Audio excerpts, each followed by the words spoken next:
Hi, ഇത് 3 വർഷം മുമ്പ് നട്ട ഒരു ആത്തത്തൈയാണ്. ഇതിനൊപ്പം തന്നെ ഫ്രൂട്ട്സിൻ്റെ കുറച്ച് തൈകളും കൂടെ ഞാൻ നട്ടിട്ടുണ്ട്. അപ്പം അതിൽ ആദ്യമായിട്ട് ഫലം തന്ന കുറച്ച് തൈകൾ പരിചയപ്പെടുത്താമെന്ന് കരുതി. ഇതിനകത്ത് ആദ്യമായിട്ട് കായ്ച്ചതാണ്. ഇതിനകത്തു നിന്നൊരു പഴുത്ത് കിട്ടിയൊരു ഫ്രൂട്ട്. പിന്നെ കുറച്ച് പച്ചക്കറികൾ നട്ടിട്ടുണ്ട്. മത്ത, കുമ്പളം, പിന്നെ പീച്ചൽ കൃഷിഭവനിൽ നിന്ന് കിട്ടിയ തൈയാണ്. പിന്നെ വഴുതനത്തൈ, അതും കൃഷിഭവനിൽ നിന്ന് കിട്ടിയായിരുന്നു. പിന്നെ വെണ്ട നട്ടിട്ടുണ്ട്, പയർ നട്ടിട്ടുണ്ട്. പിന്നെ കുറച്ച് വിളവെടുപ്പ് റെഡ് ലേഡി പപ്പായ, പീച്ചൽ, വഴുതനങ്ങ അതൊക്കെ കുറച്ചൊക്കെ കിട്ടി. ഇടയ്ക്കിടയ്ക്ക് അത് കിട്ടിക്കൊണ്ടിരിക്കും അങ്ങനെ. പിന്നെ കുമ്പളങ്ങ, മത്തങ്ങ ഇത്രയും വിളവെടുത്തു.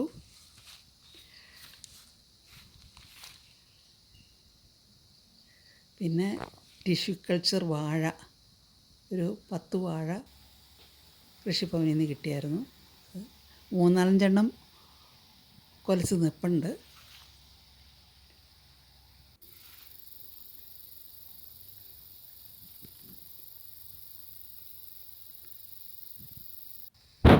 പിന്നെയുള്ളത് കിളിഞ്ഞാവലാണ്. ഇത് ചെറുതായിരുന്നപ്പോൾ തൊട്ട് ഇത് ഉണ്ടായി തുടങ്ങി. തീരെ പൊക്കം വയ്ക്കണതിന് മുമ്പ് തൊട്ട് അത് ഉണ്ടായി തുടങ്ങിയായിരുന്നു. ഇത് ചെറിയ കായാണ്, കറുത്ത കായ. നല്ലോണം മൂത്ത് വരുമ്പോൾ നല്ല കറുത്ത് വരും. അപ്പം അന്നേരം അതിൽ നിന്ന്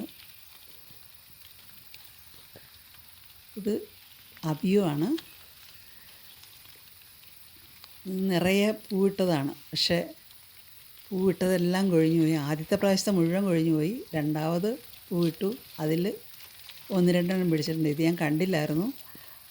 മൂന്നാമത് പൂവിട്ട് കഴിഞ്ഞപ്പോൾ ഞാൻ നോക്കിയപ്പോഴാണ് ആദ്യത്തെ 2 കണ്ടത്. മൂന്നാമത്തതും എത്ര എണ്ണം പിടിക്കുമെന്നറിയില്ല.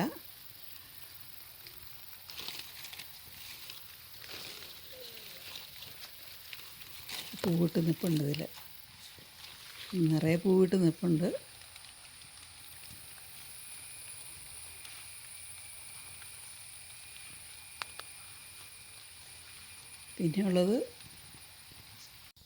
പിന്നെയുള്ളത് സ്റ്റാർ ഫ്രൂട്ടാണ്.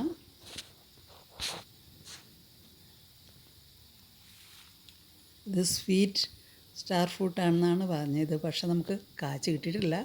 കാച്ച് കഴിയുമ്പോഴേ അത് സ്വീറ്റ് ആണോ എന്നറിയാൻ പറ്റുള്ളൂ. അപ്പോൾ പൂവിട്ടിട്ടേ ഉള്ളൂ.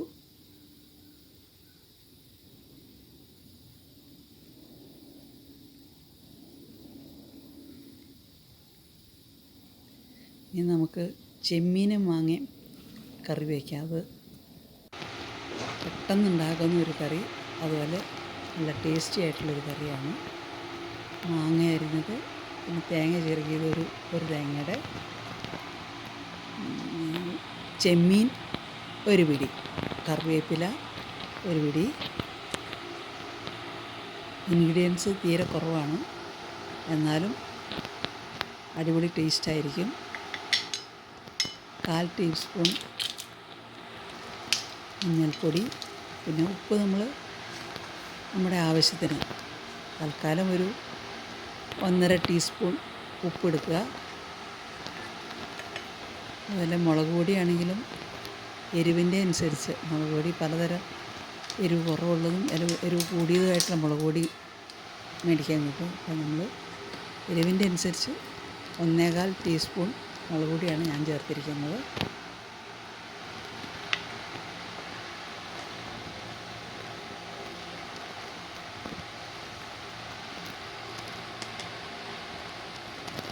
ഇത് കടുക് പൊട്ടിക്കുകയോ ഉള്ളി മൂപ്പിക്കുകയോ ഒന്നും ചെയ്യേണ്ട, അല്ലെങ്കിൽ തന്നെ നല്ല ടേസ്റ്റായിരിക്കും.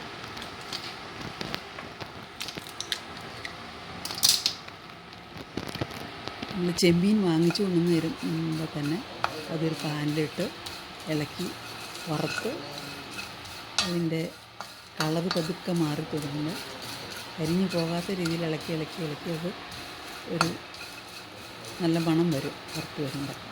അപ്പോൾ അന്നേരം നമ്മൾ വാങ്ങി വെച്ചിട്ട് അതിൻ്റെ തലയും വാലൊക്കെ നുള്ളി ഒരു ടിന്നിലിട്ട് വയ്ക്കുകയാണെങ്കിൽ നമുക്ക് ആവശ്യാനുസരണം 1 പിടി വീതം എടുത്ത് മാങ്ങ കിട്ടുമ്പോൾ ചെമ്മീനും മാങ്ങ വയ്ക്കും. പെട്ടെന്ന് നമുക്ക് തയ്യാറാക്കാം ചെമ്മീൻ ഇരിപ്പുണ്ടെങ്കിൽ. അതുപോലെ തേങ്ങയാണെങ്കിലും നമ്മൾ ഫ്രിഡ്ജിൽ ചിരകി വെച്ചേക്കുകയാണെങ്കിൽ ഏറ്റവും എളുപ്പത്തിലുണ്ടാക്കാവുന്ന ഒരു ഒഴിച്ചു കറിയാണ് ചെമ്മീനും മാങ്ങ. ഒരു പിടി വെള്ളത്തിലിട്ട് കഴുകി അത് മിക്സിയുടെ ചെറിയ ബൗളിലിട്ട് ചെറുതായിട്ടൊന്ന് ചതച്ചെടുത്താൽ മതി. കൂടുതൽ അരിഞ്ഞു പോകരുത്, പെട്ടെന്ന് എടുക്കണം. അത് ഇനി ചട്ടിയിലേക്ക് ഇട്ട് അതിൻ്റെ കൂടെ മഞ്ഞൾപ്പൊടി, ഉപ്പ്, മുളക് പൊടി, കറിവേപ്പില, തേങ്ങയല്ല മറ്റേ മാങ്ങ,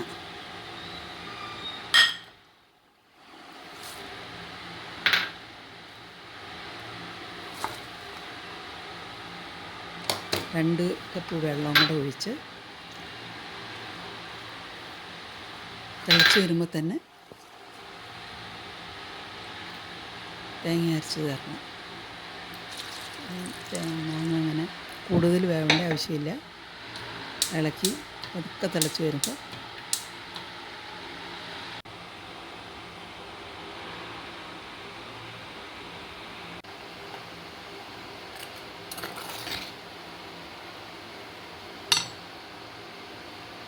ഇത് ഉണ്ടാക്കാൻ ഒരുപാട് സമയമൊന്നും വേണ്ട. തേങ്ങ അരച്ച് ഒഴിച്ചു, ഇളക്കി, പിന്നെ 2 സ്പൂൺ പച്ച വെളിച്ചെണ്ണ ഒഴിക്കണം.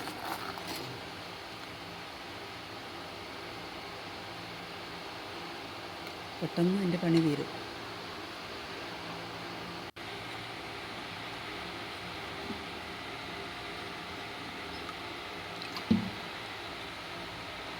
ഇതെല്ലാവരും ഒന്ന് ഉണ്ടാക്കി നോക്കണം. ഉണ്ടാക്കി നോക്കിയിട്ട് എൻ്റെ അഭിപ്രായം പറയണേ.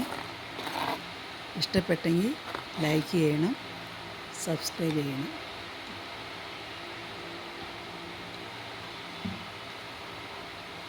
മറക്കരുത്. നല്ല ടേസ്റ്റി ആയിട്ടുള്ളൊരു കറിയാണ് ചെമ്മീനും മാങ്ങയും കറി.